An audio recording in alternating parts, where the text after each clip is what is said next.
Good evening aspirants, welcome to daily editorial analysis of Shankar IAS Academy. Today's date is 13th February 2025. These are the two editorial articles we are going to discuss in this video. The first article is about the accreditation process in India. What are the challenges in it? What are the measures taken to improve it? So this is taken from Indian Express newspaper. The next article is about gender inclusive Vikshit Bharat. So this is about the gender budgeting of 2025. What are the schemes and initiatives regarding the women empowerment and gender equality. So this article is taken from Hindu newspaper. So these are the two editorial articles we are going to discuss in mains exam perspective. Now let us get into the discussion.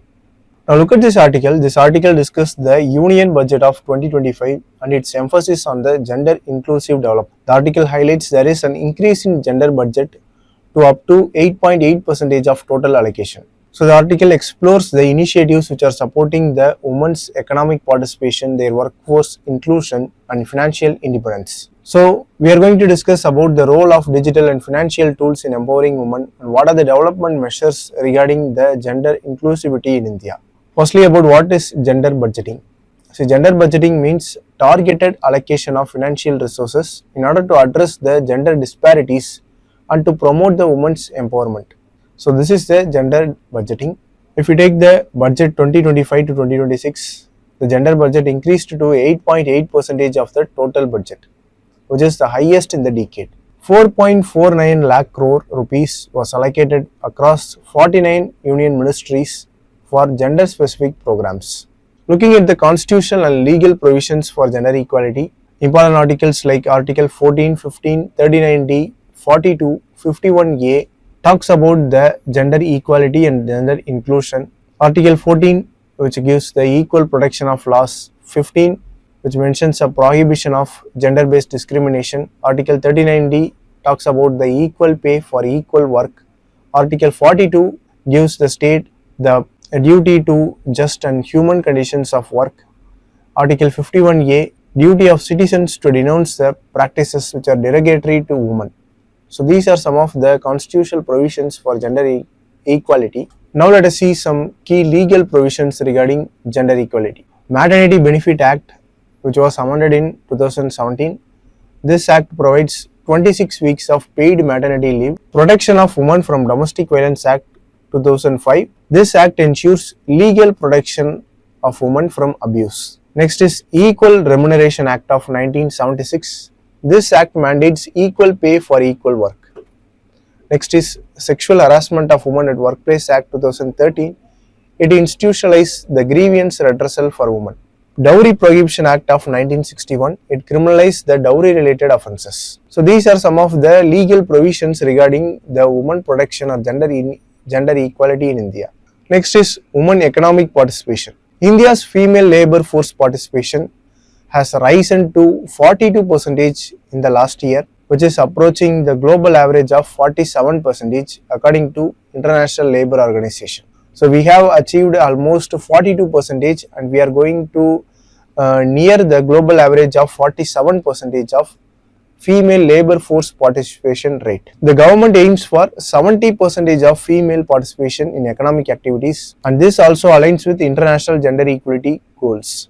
If you look at the key schemes or programs for gender equality, National Rural Livelihood Mission supports a self-help group for women's entrepreneurship. PM Vishwakarma scheme also guarantees the skilling and financial aid for traditional artisans including women. Next is Krishonati Yojana. Under this scheme, there is an increased budget allocation of up to 1.24 lakh crores and this scheme mainly focuses on the women farmers. 52% of rural employment programs benefit women and girls. The Sustainable Livelihood for Women Workers initiative aims to upskill and correct the women with market opportunities.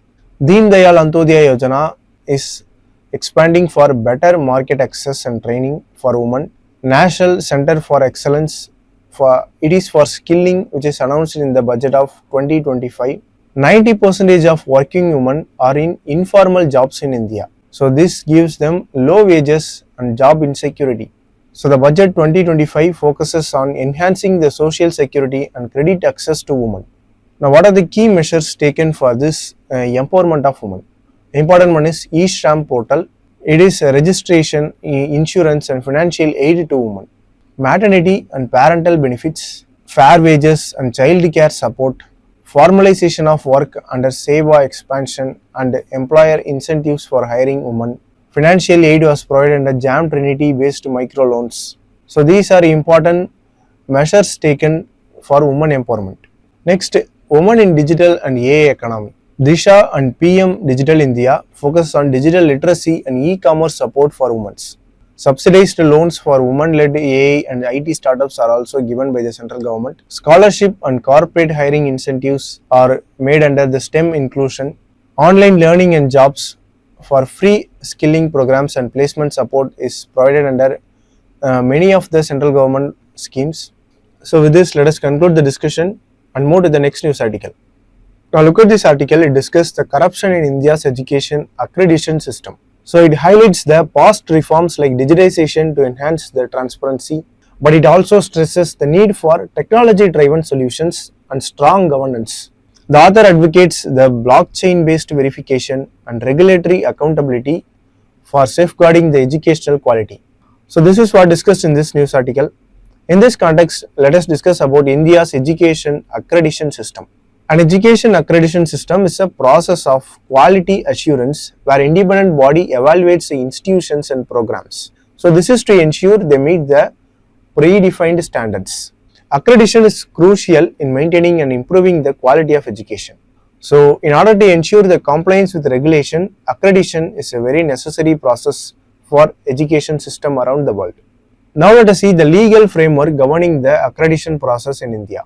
The important thing is University Grants Commission Act 1956. This act governs the higher education institution and mandates their accreditation for universities. Next is National Board of Accreditation (NBA) in 1994. This evaluates the technical and professional programs in engineering, management and pharmacy. Next is National Assessment and Accreditation Council (NAAC). This assesses the universities and colleges on various parameters such as curriculum, faculty, research and also infrastructure. Next is All India Council for Technical Education (AICTE). This regulates the technical education institution including engineering and management colleges. The last one is National Accreditation Council, which is proposed under National Education Policy of 2020. It is a single accreditation body which was planned to unify and streamline the process for better governance. So we have seen the UGC Act, NBA, NAAC, AICTE. So these four things are also about the accreditation in India. But the National Education Policy in 2020 proposed that we have to combine all this process into one streamlined body, which is the National Accreditation Council (NAC). So this is about the legal framework about the accreditation process in India. Now what are the recent initiatives recommended for improving the accreditation in India? As I said earlier, the important thing is National Education Policy of 2020. This proposed significant reforms including the single accreditation framework, which is National Accreditation Council (NAC). So this is to simplify the process and also to ensure the uniformity in accreditation all over India. The next one is UGC's major accreditation reforms of 2024. These reforms aim to achieve 50% gross enrollment ratio in higher education by 2037. So this will simplify the accreditation norms and promote multidisciplinary education. The next one is digitization of accreditation, creating the online portals for educational and institutional assessment to minimize the corruption and to increase the transparency. We should also explore the cloud-based accreditation, real-time data validation and using the AI and blockchain for verification in order to prevent the document fraud and enhance the credibility of this accreditation process.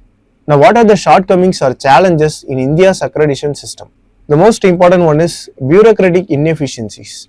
The time-consuming process of accreditation delay the accreditation decisions. The corruption and malpractices also impact the process.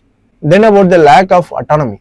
Over-regulating the accreditation process restricts the innovation and flexibility in educational institutions. Next is inconsistent quality standards. There are many disparities in accreditation process and grading across institutions. So we have to maintain a uniform educational quality and uniform accreditation process all over India. So this inconsistent quality standards from time to time and also across the regions largely affect the accreditation process in India. Next is low awareness and complaints. Many institutions either lack awareness or they delay the accreditation process, which affect their academic standing. So these are some of the shortcomings or challenges in accreditation process in India. Now let us see some of the way forward points. First one is simplification of process. See, reducing the bureaucratic hurdles by implementing the fast track accreditation mechanisms. So if we simplify the process, then the accreditation can be given to many institutions and it can be made easier and uniform. So the National Accreditation Council under National Education Policy was aimed at simplifying this process. Then greater institutional autonomy. This means allowing the institution more freedom to innovate and self-regulate them within the accountability framework. So greater institutional autonomy can also empower the educational institutions apart from accreditation. Next is technology-driven solution. As we discussed earlier, the AI-driven tools using the blockchain management and blockchain-based certification can enhance the accreditation process. Next is periodic policy review. The regular evaluation of accreditation policies in order to adapt to the emerging educational needs. Both the syllabus and curriculum has to be adapted and updated every now and then, and the accreditation process and the quality standards have also to be updated from time to time. So periodic policy review of accreditation process and the quality standards are also important for improving the standards of accreditation in India. So with this, let us conclude the discussion. In this discussion, we have seen what is an accreditation, what is the legal framework for accreditation in India, what are the steps taken to improve accreditation, what are the challenges in it. With this, we have come to the end of the discussion. If you like the video, please share it with your friends and don't forget to subscribe to Shankar IAS Academy YouTube channel. Thank you for watching.